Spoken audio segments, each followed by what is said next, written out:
वहां के अधिकांश शैक्षिक संस्थानों के मालिक वहां पर बिहारी, पर व्यवस्था राजस्थान है। क्यों ये व्यवस्था हमें हमारे प्रदेश में नहीं मिल सकती? क्यों हमारे प्रदेश में, भाई भारत एक साथ आजाद हुआ तो क्यों कहीं दिल्ली बंबई जैसे चमचमाते शहर बने, कहीं हमारा बिहार प्रदेश जो आजादी के 75 साल के बाद भी पिछड़ा कहलाता? और किसी भी प्रदेश को विकसित राज्य बनाने की जड़ में शिक्षा का महत्व होता है। मैं इस बात का पूरी तरीके से समर्थक हूं कि हम लोग को बच्चों को सिर्फ डॉक्टर इंजीनियर में ही नहीं बांधना चाहिए, या हमारे प्रदेश में भैया सिर्फ सर्विसेज को ही लेकर बचपन से उनके दिमाग में धारणा नहीं बांधनी चाहिए। बच्चों को खुली छूट देनी चाहिए। कितने ऐसे बच्चे हैं भैया जो कला के क्षेत्र में जाकर, स्पोर्ट्स में जाकर उन्होंने राष्ट्रीय अंतर्राष्ट्रीय स्तर पर हमारे देश का, हमारे प्रदेश का नाम ऊंचा करने का काम किया। बिहार से ही कई ऐसे बच्चे हैं जिनको जब जो अपॉर्चुनिटीज मिली उस क्षेत्र में, कला के क्षेत्र में ले लीजिए, एक्टर से लेके, डायरेक्टर से लेके, सिंगर से लेके, खेलकूद में आप देख लीजिए, कई ऐसे खिलाड़ी हैं जिन्होंने राष्ट्रीय अंतर्राष्ट्रीय स्तर पर हमारे प्रदेश का, हमारे देश का नाम ऊंचा करने का काम किया है। ये बात जब मैं गीतम यूनिवर्सिटी में देखता हूँ, जो एक मल्टी डाइवर्सनल अप्रोच है आप लोगों को अलग अलग क्षेत्र में, ना सिर्फ इंजीनियरिंग, ना सिर्फ मेडिकल, फार्मेसी, मुझे बहुत खूबसूरत लगा पब्लिक पॉलिसी का जो आप लोगों ने एक वेंचर शुरू किया है। मेरे मुख्यमंत्री जी को भी संभवतः इस कोर्स की जरूरत पड़ सकती है। पब्लिक पॉलिसी, नीतियां किसी भी प्रदेश, किसी भी देश को बनाने की मूल व्यवस्था में आती है। मैंने हमेशा इस बात को कहा है, मेरी शिकायत किसी सरकार से, किसी नेता से, किसी राजनीतिक दल से कभी भी नहीं रही है। मैंने हमेशा, मेरे संस्कारों में है, मैंने अपने नेता, अपने पिता आदरणीय रामविलास पासवान जी से हमेशा सीखा है बड़ों का सम्मान करना। और ईमानदारी की बात है, मेरे मुख्यमंत्री उम्र में, रुतबे में, तजुर्बे में, हर स्तर पर वो मुझसे बहुत बड़े हैं और उस नाते मैं उनका सम्मान करता हूँ।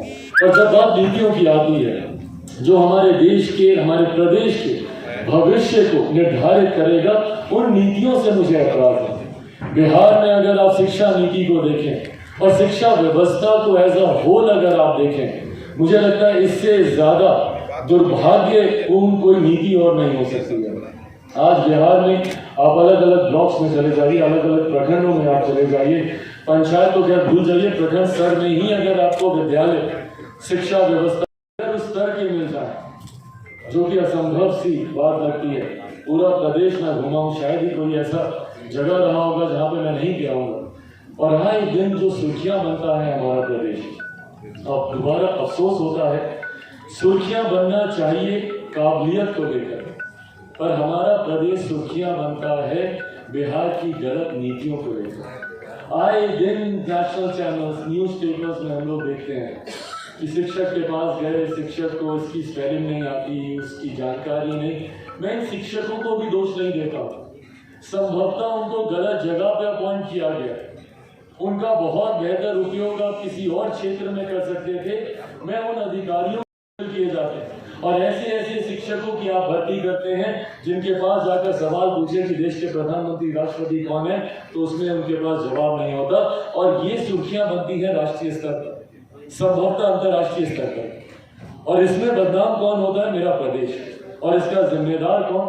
राज्य सरकार। भैया भारत में संघीय ढांचा है, फेडरल स्ट्रक्चर है, और फेडरल स्ट्रक्चर के हिसाब से भारत का संविधान शिक्षा व्यवस्था को पूर्णतः राज्य सरकार के अधिकार क्षेत्र में देता है। ऐसे में किसी भी प्रदेश की शिक्षा व्यवस्था का अच्छा होना या बुरा होना उस सरकार के मुखिया पर, नीति निर्धारकों पर डिपेंड करता है। आज जब मैं यहाँ पर मैं मौजूद हूँ, मैं इस मन से मेरे मुख्यमंत्री जी से पुनः ये आग्रह करूँगा, आज तो आप ही मेरे मुख्यमंत्री हैं, और जब तक आप मुख्यमंत्री हैं ये जिम्मेदारी आपकी बनती है कि कम से कम ऐसी यूनिवर्सिटीज को, भाई सरकारी व्यवस्था मैं चाहता हूँ बेहतर हो, और अगर वो बेहतर हो, उससे बेहतर और कुछ नहीं हो सकता। और मुझे लगता है उसको बेहतर करने के लिए जरूरी है हम जैसे नेताओं के बच्चों को सरकारी स्कूलों में पढ़ना, जरूरी है उन नीति निर्धारकों के बच्चों का सरकारी स्कूलों में जाना। जब तक वो नहीं जाएंगे तब तक मुझे नहीं लगता कि भारत में और बिहार खासतौर पर हम लोग शिक्षा व्यवस्था को बेहतर कर सकते हैं। और ये मैं सिर्फ एक क्षेत्र की बात नहीं कर रहा हूँ, बिहार में विफलताओं के कई कीर्तिमान हैं और हर क्षेत्र में है। स्वास्थ्य में आप देख लीजिए, वही मेरा एक ऐसा प्रदेश है जहाँ के मुख्यमंत्री मोतियाबिंद कैटरेक्ट, छोटा सा ऑपरेशन, उसके लिए 1000 किलोमीटर की चार्टर फ्लाइट कर दिल्ली जाते हैं। हमारे पूर्व मुख्यमंत्री अपना इलाज कराने उनको दिल्ली रहना पड़ता है।